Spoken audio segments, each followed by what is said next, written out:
Olá, querido aluno da Rede Estadual de Ensino do Tocantins que me assiste. Tudo bem com você?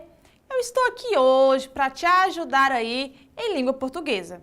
Nós preparamos com muito carinho aqui por meio do Centro de Mídias Educacionais essas aulas que irão auxiliar você aí no decorrer do seu ano letivo, naquele momento em que você mais precisar, certo? E para hoje, o assunto que nós iremos tratar é aquele melhor do mundo que todo mundo gosta, literatura brasileira. Mais precisamente, eu quero começar com você aqui tratando sobre quientismo, que é um dos movimentos literários daquilo também que a gente conhece como escolas literárias, certo? E o quientismo, ele é o início de tudo aí.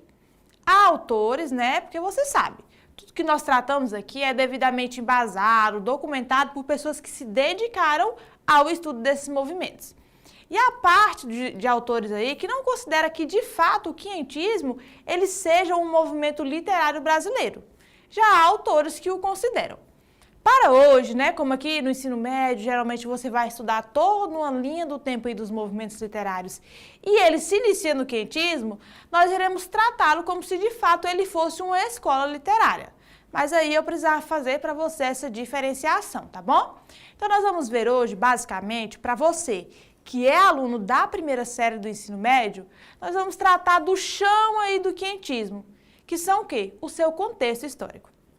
À medida que você estudar a literatura, você vai perceber que a literatura ela é aí embasada em contextos históricos. Tudo que é produzido de literário, ele é um reflexo da sociedade que vive aquele tempo. Então, sempre aí que eu trouxer um assunto para você, tá bom? Principalmente você, estudante da primeira série, esse assunto aí da literatura vai estar mais voltado para que você entenda as características daquele tempo que levaram ali à produção literária, tá bom? Até você chegar lá na terceira série, que é onde de fato você vai analisar textos, observar como essas características, né, são inseridas, como esse contexto literário, esse contexto histórico de fato ali influenciou para todo aquele agrupamento de ideias ali que vai formar a escola literária ou o movimento literário que você estudar, tá bom? Então vamos começar aí. Eu quero trazer para você que o quientismo foi o primeiro movimento literário ocorrido em solo brasileiro, certo? Então o quientismo é o primeiro movimento literário ocorrido de fato em solo brasileiro. Quando, né, certo pessoal, certas pessoas começaram a chegar aqui, né, trouxeram uma bagagem literária. Por quê, pessoal? O quientismo ele foi trazido pelos portugueses. Sim, aqueles mesmos portugueses que desde lá, né, do ensino básico, você estuda em história, né, ou de maneira geral, que eles chegaram, colonizaram o Brasil, né? Usava-se muito antigamente a expressão descobriram o Brasil. Hoje a gente entende que, de fato, eles não descobriram o Brasil. O Brasil já era habitado. O que os portugueses fizeram foi trazer essa perspectiva, entre aspas, de civilização para o nosso país, já que os indígenas que aqui viviam, que de fato descobriram essa terra, povoaram essa terra, tinham um estilo de vida completamente diferente daquele que os europeus já viviam, né? Porque você sabe que Portugal é um país do continente europeu.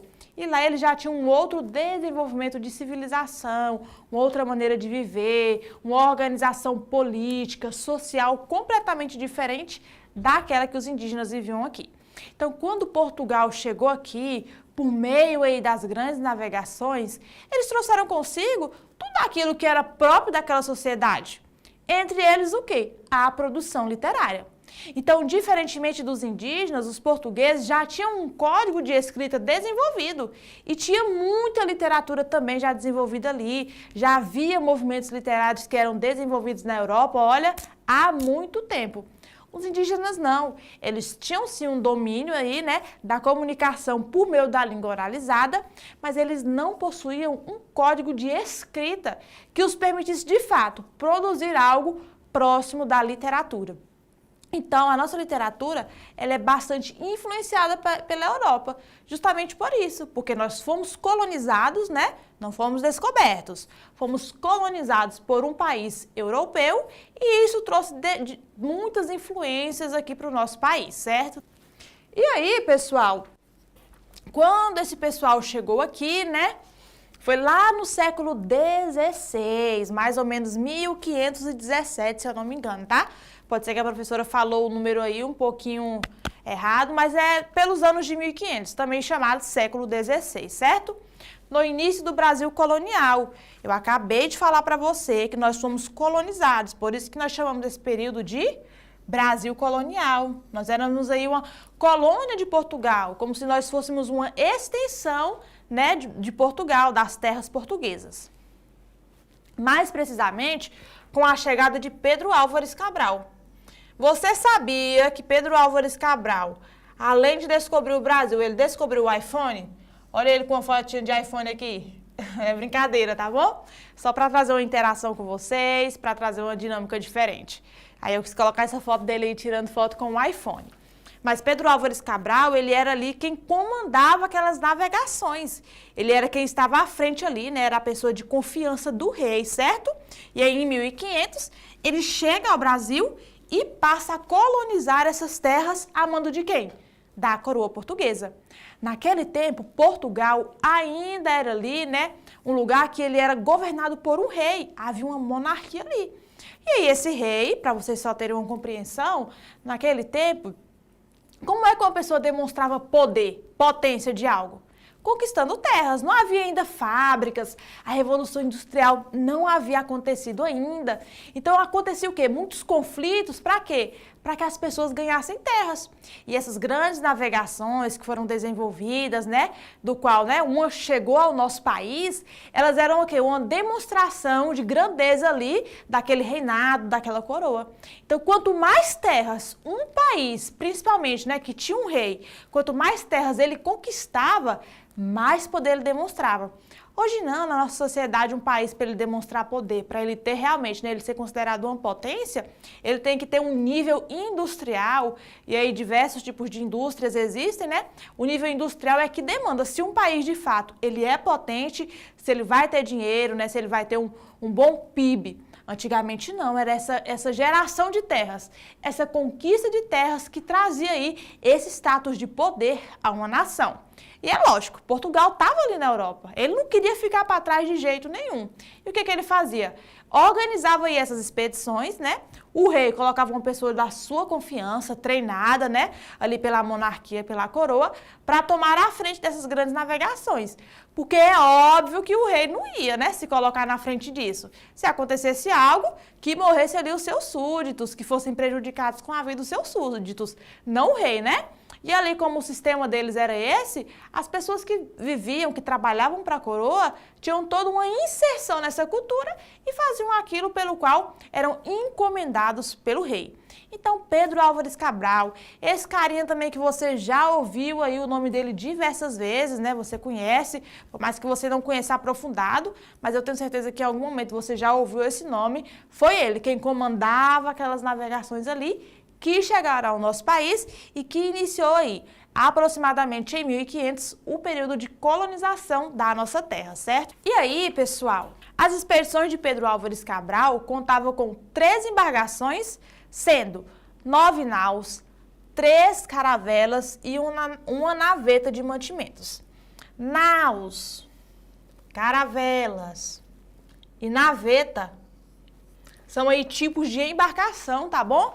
Cada um ali tinha um objetivo, cada um era desenvolvido ali de uma maneira. Pedro Álvares Cabral possuía aí uma grande estrutura que ele trouxe para o Brasil aí por meio dessas grandes navegações, certo?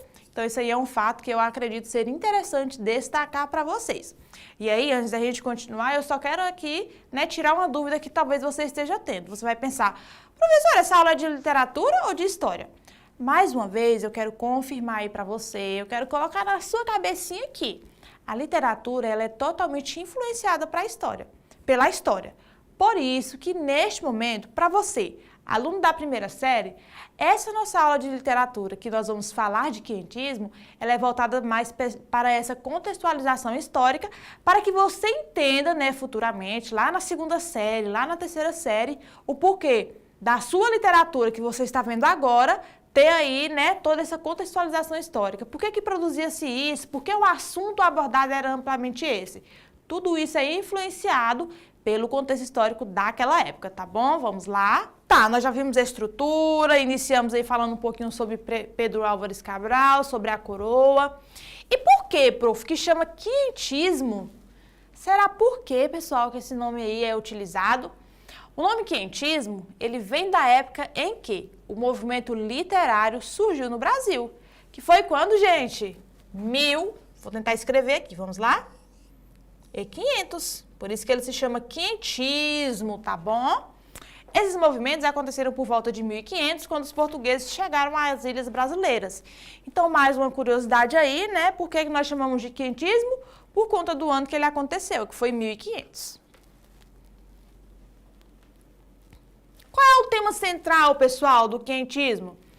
O quientismo tem como tema central os próprios objetivos da expansão marítima.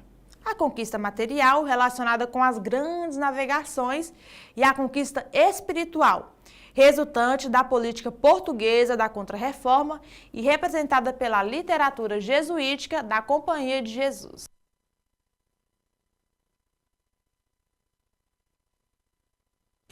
Então, peraí, nós temos aí grandes, características, nós temos aí fatos importantíssimos para a sua compreensão. Primeiro, qual era o tema central ali dos escritos da época quientista no nosso país? As grandes navegações. Em que essas grandes navegações resultaram? Resultaram na chegada dos portugueses à nossa terra, a isso que hoje nós chamamos de Brasil. Tá, e por que, professora, que existiu essas grandes navegações? Eu já destaquei para você que, para aquela época, uma sociedade ali, uma monarquia, aquele lugar, ele conseguia ali destaque, ele era considerado poderoso, quanto mais terras se conquistava, quanto mais se expandia o território de uma nação, mais poderosa ela era considerada, certo? Então tá bom, nós já temos um objetivo. Havia também ali naquela época, pessoal, uma expansão do comércio, O comércio já havia começado a se organizar ali, Parecido com o que nós conhecemos hoje. E ali, lá nas Índias, Lá na Índia, na verdade, Havia ali um grande comércio de especiarias, que, por exemplo, Portugal não conseguia produzir. Como Portugal não conseguia produzir e ele queria, assim, se inserir nesse comércio, o que é que Portugal fazia? Ele enviava, navegações, buscava-se ali na Índia essas especiarias para que ele comercializasse ali na Europa e é óbvio, expandisse o seu poder não só por meio da conquista de terras, mas também conseguisse ali expandir o seu poder por meio do comércio, certo? E aí nós falamos, sobre a conquista material, que é relacionada às grandes navegações, muito relacionada com o comércio e muito relacionada aí em conseguir terras, ganhar novas terras, expandir, aquela nação ali. E há também, pessoal, a conquista espiritual, que é resultante da política portuguesa da Contra-Reforma, certo? E aí, até esse momento, eu não citei essa galerinha importantíssima que chegou aqui com os portugueses, Que foi quem? Que foi ali aquele pessoal que é associado à Igreja Católica, que nós chamamos de jesuítas. Os jesuítas eram monges da Igreja Católica que vieram também nessas grandes embarcações.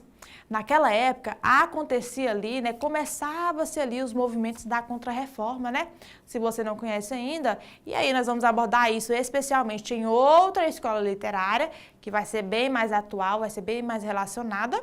Acontecia ali, naquele momento, a Reforma Protestante, que foi o quê? Martinho Lutero, ele ali escreveu algumas teses, ele observava algumas coisas que ele não concordava.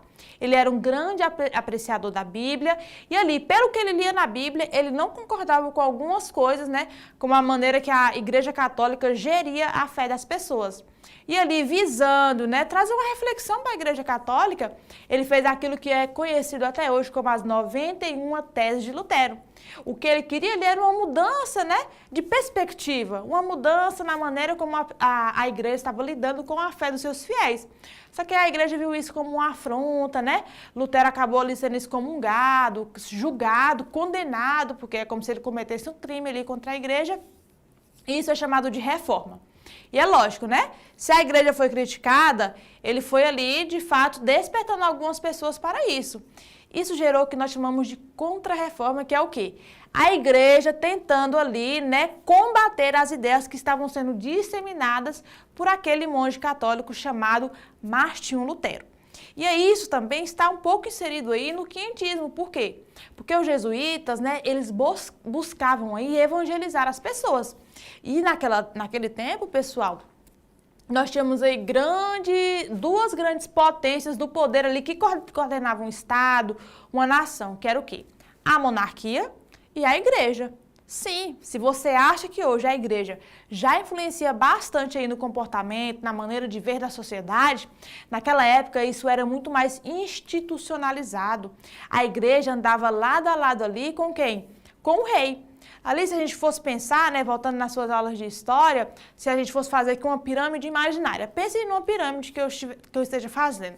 Divida ela em 3 aí aspectos. Em cima havia aquilo que nós chamamos de clero, que é quem? É a igreja, né? É o mais próximo de Deus na terra.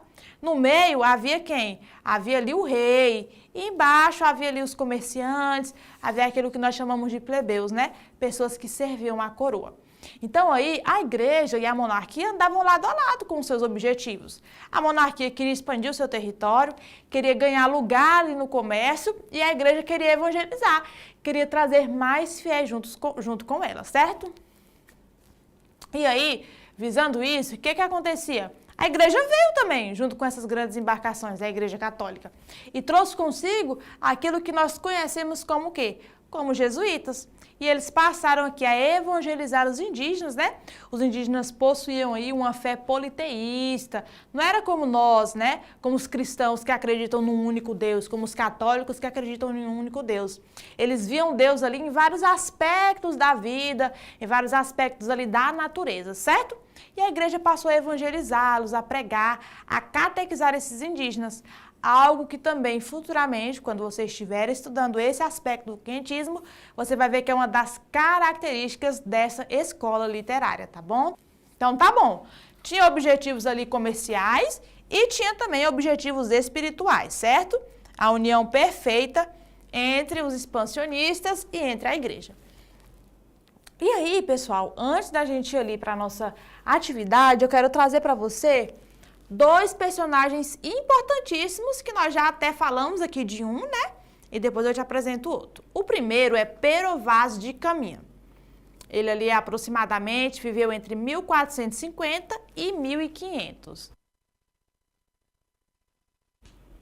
Se você perceber, né, ele basicamente viveu ali 50 anos. E você acredita que para aquela época, viver 50 anos era assim, ser super velho?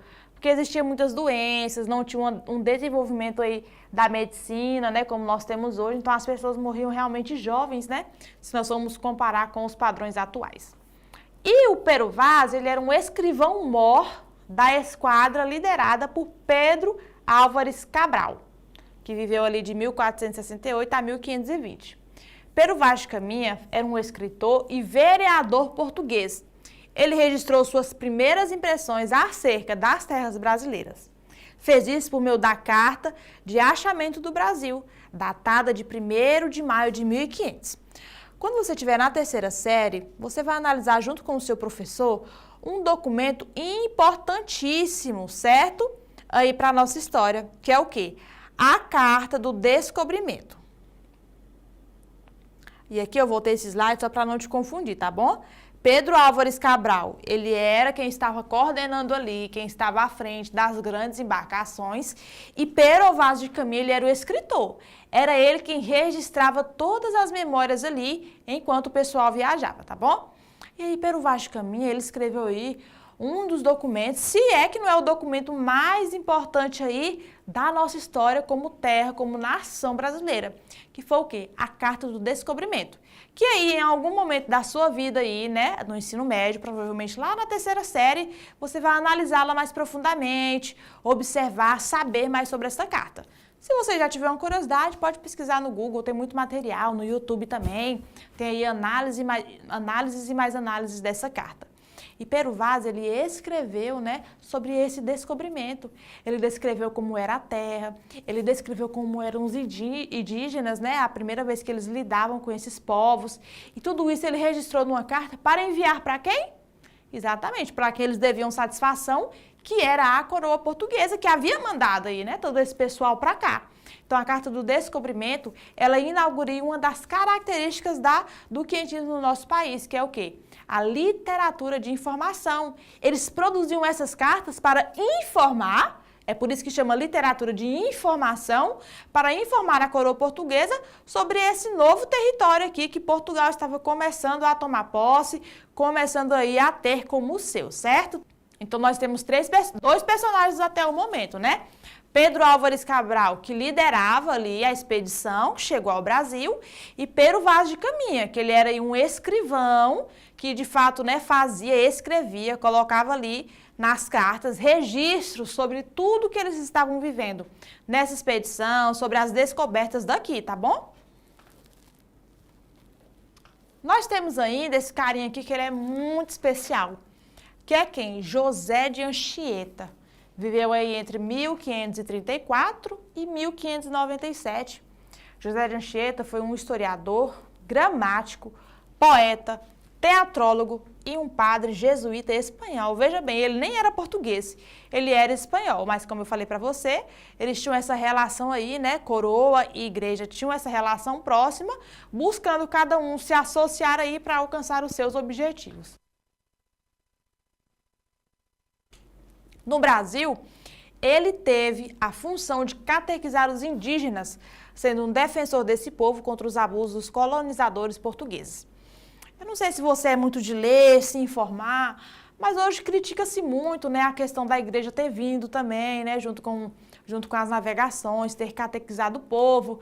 Assim, meio que mudou, né? Fala-se que apagou-se aí a cultura dos indígenas, porque mudou a sua perspectiva. De fato, muitos indígenas, desde então, eles se converteram ao catolicismo, né? Deixaram aí para trás aquela fé inicial que eles tinham, aquela fé primitiva deles, né, de quando se desenvolveram aqui no Brasil, e passaram aí a ser cristãos, a crer nesse único Deus. E aí uma crítica, né, pela igreja ter hoje o que se considera aí invadido a cultura desses povos.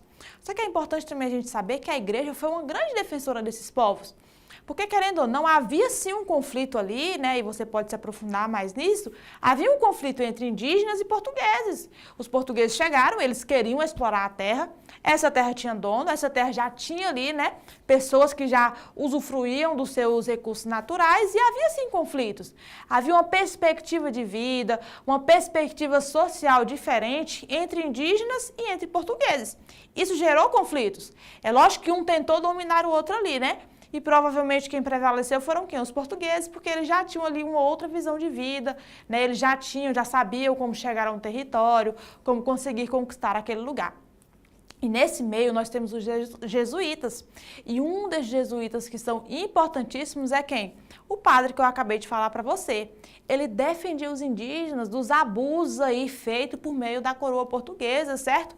Há inúmeros escritos aí, né, de José de Anchieta, em que ele retrata isso, em que ele defende os indígenas e buscava, assim, colocá-los como pessoas humanas, como pessoas dignas de respeito, certo? Então, guarde aí para você, tá bom? Esse nome é muito importante para a literatura, porque você ainda vai analisar, observar obras que ele fez.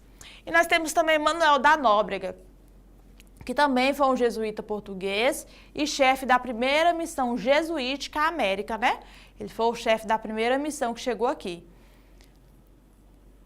Ele participou da primeira missa realizada no Brasil e da fundação das cidades de Salvador e Rio de Janeiro. Então perceba como ali, né, a igreja estava totalmente inserida nesse contexto aí de exploração primitiva do nosso país, né? Ele foi quem realizou a primeira missa aqui. Existe até uma pintura muito famosa que demonstra a realização dessa primeira missa. Uma pintura, tá? Não é foto, não. Naquela época não tinha como registrar foto. E ele também participou aí da fundação de cidades como Salvador e Rio de Janeiro. Veja a importância aí desse personagem para nós. E ufa, né, pessoal? Falei, a professora explicou bastante. Tentei trazer aqui o máximo de informações que seja importante para você. Agora eu quero pedir para você que você faça a nossa atividade. Preparei duas questões bem tranquilinhas, tá? Não tem peso, fica tranquilo, você vai fazer normalmente, vai conseguir. Não é difícil, mas é retirada do Enem. Então veja que é um assunto importantíssimo para você aí no momento que você for fazer o seu vestibular. Você está no ensino médio para isso. Se você perceber na sua trajetória escolar, né, faz aí um remember. Praticamente, o que acontece? Até o 9º ano, você estuda aí, né, conhece conteúdos novos, né, passar a entender esses conteúdos. E o ensino médio, ele busca retomar esses conteúdos para você, justamente para te levar a fazer ali um Enem, um vestibular, que vai fazer com que você alcance, né, aquele curso que você deseja, com que você alcance o resultado escolar que você deseja. Então, na próxima tela, eu quero colocar para você uma questão que eu retirei do Enem. Peço que você faça pacientemente, vou te dar o tempinho de 5 minutos, volto para corrigir com você e depois nós temos outra atividade, tá bom? Que também eu vou te dar o tempo de mais 5 minutos. Então, até já já e eu volto.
Então vamos lá, pessoal, corrigir a nossa atividade, né? É a atividade do vestibular da Universidade Federal de Santa Maria. Eu falei que era Enem, mas perdoa a professora, tá? É porque geralmente a gente trabalha com Enem e aqui não era não. Diz assim a questão. Sobre a literatura produzida no primeiro século da vida colonial brasileira, é correto afirmar que: letra A, é formada principalmente de poemas narrativos e textos dramáticos que visavam a catequese? Não, né, pessoal? Por quê? Porque não é formado principalmente de poemas narrativos, não. E é importante que você saiba que havia, sim, textos dramáticos no sentido de que os jesuítas, eles utilizavam ali, né, para produzir essa literatura, muitas das vezes eles utilizavam de teatros, né, que são dramatizações. E por que eles exploravam do teatro para conseguir ali catequizar os indígenas? Porque eles possuíam línguas completamente diferentes uma da outra, tá bom? Então o teatro era um meio ali de alcançar e ensiná-los certas coisas, certas palavras. Letra B. Inicia com prosopopeia de Bento Teixeira. Também não, a gente pode descartar. Em nenhum momento nós falamos de Bento Teixeira aqui, ele é um autor, né, de outro momento. Letra C. É constituída por documentos que informam acerca da terra brasileira e pela literatura jesuítica. Será? Será que eu falei disso? Desses documentos que informavam? Será que eu falei dessa galera aqui, dos jesuítas, que eles ali, né, tinham o papel ali de catequizar os indígenas? Vamos deixar essa aí, analisar o resto, mas parece que é a nossa resposta correta. Letra D. Os textos que a constituem apresentam evidente preocupação artística e pedagógica. Não, pessoal, pode ser até que havia uma preocupação pedagógica, mas artística não, tá? Então aqui a gente já descarta. Letra E. Descreve com fidelidade e sem idealizações a terra e o homem, ao relatar as condições encontradas no Novo Mundo. Não, pessoal, não tem essa questão aí de descrever com fidelidade, sem idealizações, não, tá bom? Querendo ou não, ali, os portugueses, eles passavam a imagem que eles tinham dos indígenas, por exemplo, da terra, tá bom? Então, não, vamos descartar essa aqui.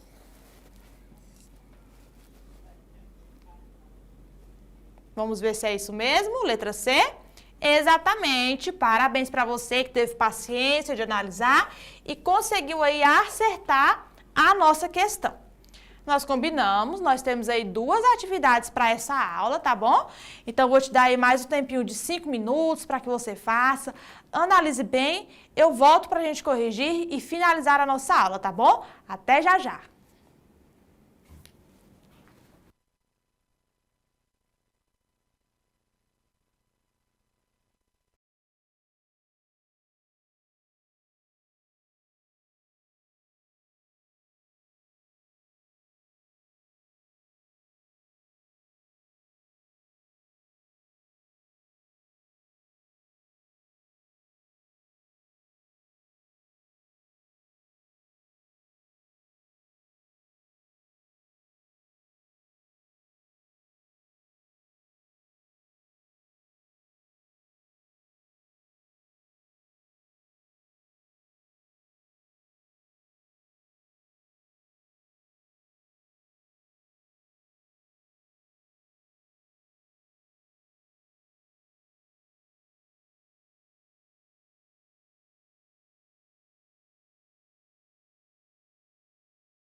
Oi, voltamos. O que você achou aí dessa segunda questão? Tudo tranquilo?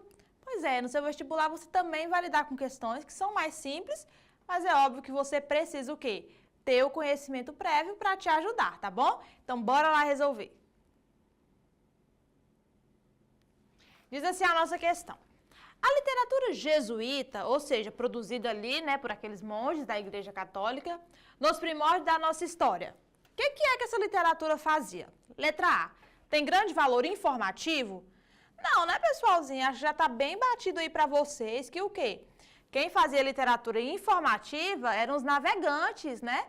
Que ali tinha uma pessoa especialmente para escrever, era chamado de escrivão-mor, e essa pessoa escrevia ali, informando tudo que estava acontecendo na viagem, o que eles tinham descobrido, o que eles tinham visto e por aí vai indo. Então, não é a literatura jesuíta que é informativa, não. B. Marca a nossa maturação clássica? Não, pessoal, aqui não tem nada a ver. Uma coisa para maturar, ela está passando por um processo de amadurecimento. Como que vai amadurecer a literatura clássica no Brasil se nesse ano não tinha nem nascido, nem passado por aqui isso? Letra C. Visa a catequese do indígena, a instrução do colono e sua assistência religiosa e moral? Sim! Com certeza, é isso que nós falamos, né? Havia ali dois interesses que uniram-se, né, para produzir literatura. Quem? Coroa e igreja. A coroa produzindo literatura informativa e a igreja ali buscando catequizar o indígena, instruir ele moralmente, trazê-lo realmente para a religião, certo? D. Está a serviço do poder real? Não, como eu falei, tinha sim uma união ali, mas cada um ali tinha seu interesse, nenhum estava a serviço do outro, não. E letra E, tem fortes doses nacionalistas? Também não, pessoal. Quem produzia essa literatura não eram nem pessoas daqui realmente, né? Eram pessoas vindas da Europa, elas não tinham ali essas características nacionalistas não, tá bom? Vamos ver se é isso mesmo. Exatamente, parabéns para você que acertou. Letra C. E é isso. Eu fico muito grata pela sua atenção, muito grata aí pela sua, né, você ter participado, feito a sua atividade, se empenhado e continue assim, busque mais informações, se aprofunde, tem aí mais um mar de videoaulas aí na internet, busque ler, entenda, seja um estudante que vá terminar o seu ensino médio com conhecimento bem aperfeiçoado de tudo aquilo que é necessário para a sua vida, necessário para a sua identidade social, tá bom? Eu fico por aqui, até a próxima, tchau, tchau!